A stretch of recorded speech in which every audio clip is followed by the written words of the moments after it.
Okay, I'm just going to show some basic techniques on sculpting in Blender, and we're going to start with a metaball, and we're going to create a creature or an animal out of it. And so we use the metaball just to get a general shape of something that we want to sculpt, and then we can actually sculpt it to get more detail. So I'm going to delete my cube, press delete or X, and click it. Then I'll do a Shift A and come to this metaball and get the ball shape of the metaball. We can also come down to the add menu, and there it is right there, metaball. It actually doesn't show up in this create menu, so you have to either use Shift A or this add menu right here to get the metaball. So the metaball is nice because if I duplicate this, Shift D, and I pull it off, it kind of, this is like a ball of clay that we're starting with because we're going to sculpt.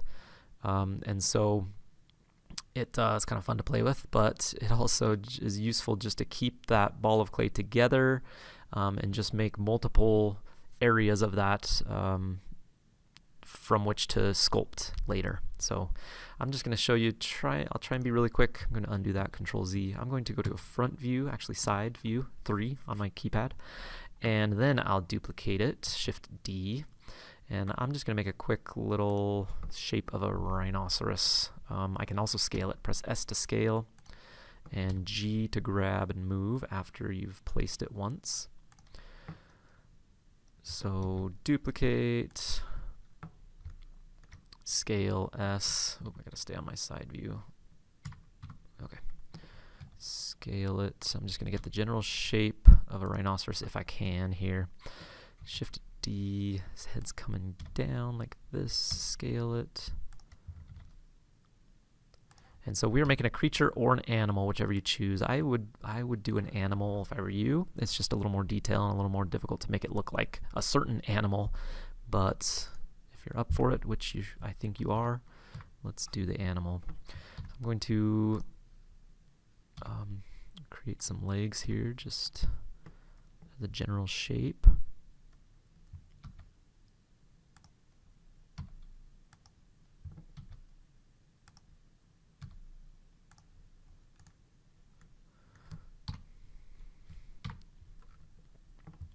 So duplicating, scaling, placing, grabbing and moving G is kind of how it starts.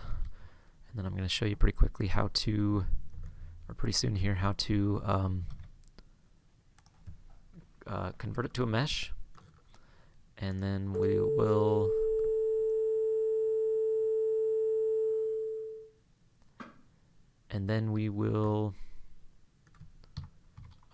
I'll show you how to sculpt this thing.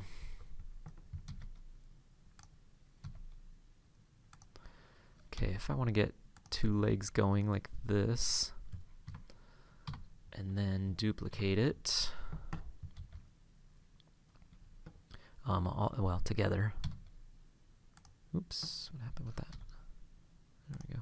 I'm going to select that one and this one by holding down Shift. I can select both of those at the same time. Go back to my side view, 1 then 9, or front view. And then if I duplicate that, I can do the legs at the same time. Much easier. Okay. All right, so I've got most of what I need. I'm going to actually just do a little horn right here. Go to my side view, duplicate, and just get a general shape for that horn. And I don't have to add the mesh later. Maybe one more for this little horn.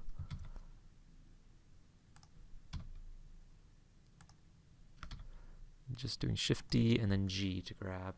Okay, so I got the general shape here. Maybe I can put a tail on there before I convert it, but that's okay. Once you get the general shape of it, I am going to select all of it. So I'm going to get that lamp out of the way so it's out here instead of right behind it, and I'm going to do a border select, B, and just select all of those metaballs. And then I'm going to do an Alt-C to convert to mesh. Okay, select all of it, Alt-C, convert to mesh. And now if I press Tab, go into edit mode, here is my faces and edges and vertices. I could, and probably should, come up to Tools and subdivide that one time just to get some more faces and vertices. But I'm going to quickly go into edit sculpt mode right here. So switch it to sculpt mode. And here's all of our tools. I'm going to quickly just enable this Dino topology. Okay, this allows us to get more detail really easily. And if we don't have that checked, it's hard to get enough detail unless you subdivide a bunch of times. But it's best to avoid a lot of subdivision. We're going to use this Dino typology instead. Okay, so now that I've got a base mesh to work with and a general shape of my object, I can then go into the finer tuning and actually sculpt this thing. So right here, if I click up here, it gives me all my sculpting tools, and there's a lot of them, and really it's just a matter of figuring out what does what, and if you like it or not, and how to make it work. And it's just doing it a lot. Okay, a lot of practice, a lot of time to get good at this. We don't need to get good necessarily, we just need to do something. And if you want to get good, you can just spend a lot more time doing it. Okay, but there's a few here that I use. Usually this sculpt draw to increase or decrease, or I guess pull out and push in some clay, I guess, and then smooth it out. I usually smooth things out. And if I want to grab one little bit, like a little horn, that one's useful. But then crease is very useful as well. Usually I stay within those 4 or 5 tools. And there's a lot of others that we can do as well. So let me show you the crease. Now let me show you this first, sculpt draw. So if I need more mesh to work with, I've got quite a bit here, which is good. But if I need more, I can just click and drag, and it pulls out more. And now, as you can see, it's mirroring from one side to the other, and I don't want that mirroring. Sometimes I might, but I don't want it right now. And that's right here, the symmetry lock. So I'm going to go to that and take that off. I can mirror on the x-axis, the y, and the z, or 1 or 2. So I'm just going to take the symmetry lock off, which is the mirroring, and right here I'm going to add to it, and it just depends on the angle that you're on, where it's going to add or where you're clicking, and the size of the brush also. Here's the size, the radius, so I can make that huge and pull a lot off all at once. And if or I can make the brush smaller, this radius, or my bracket keys next to the P key on the keyboard, or kind of below the backspace. I can go left bracket a bunch of times until it's smaller, so I just like to do that. Also, when you zoom in, it makes it smaller relatively. So I can add to or subtract right here. Take it out. So like, for example, if I want to do like the eye, place where the eye is going to go, I just subtract it and just kind of push it in. And depending on how close up I am, I get more detail on that. Okay. The other one then is a couple things. Well, let me show you a couple other things, because I mean, really, like I said, it's just a matter of learning these tools and using them a bunch and practicing them. So the crease is nice to get lines, like on a rhino. He's got lots of creases on him or her. And I'm just gonna make a bunch of creases all over because they're wrinkly and there's lots of creases. Come down here to the mouth and put a crease there because they kind of have that upper lip and the lower lip where their mouth is. Just like anybody, I guess. Anything. So anyway, that's the finer details. Now it looks really unsmoothed, right? So I want to smooth this thing out. Smooth works, but that gets rid of a lot of detail really quick. So, and that's kind of something else. I use that for something else. See, I can add a lot to it that way. Oop, that's the bell. So smoothing, there's lots of uses for that, but I'm going to go back to the crease and add a crease there where the horn is. Okay, before I get too far into this, let me just show you another thing or two that you can do. In fact, the horn's bugging me, so I'm going to take the smooth, I'm going to make my brush bigger and just kind of smooth that out. Oops, maybe I did a little too much.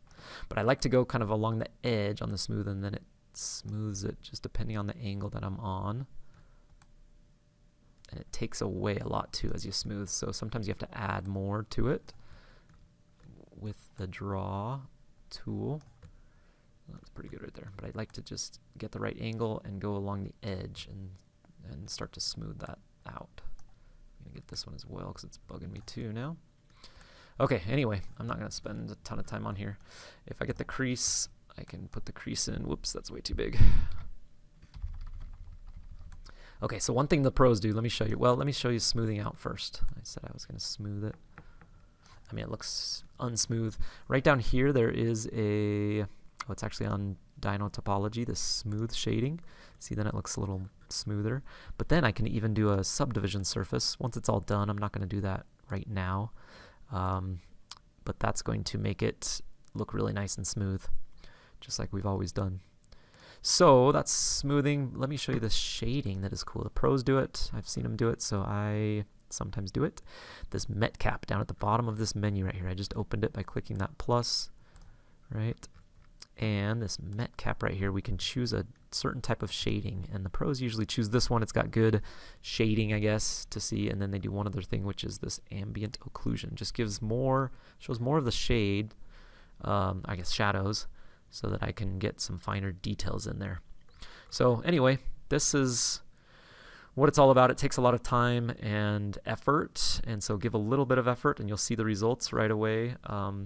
Show a lot of effort and you'll start to learn it really well and kind of get the hang of these different brushes. It's a matter of choosing the ones that you like and working with them and adding and subtracting mesh. When something goes wrong, my horn kind of worked out pretty well, but a lot of times it doesn't, so I will typically like add a bunch to it.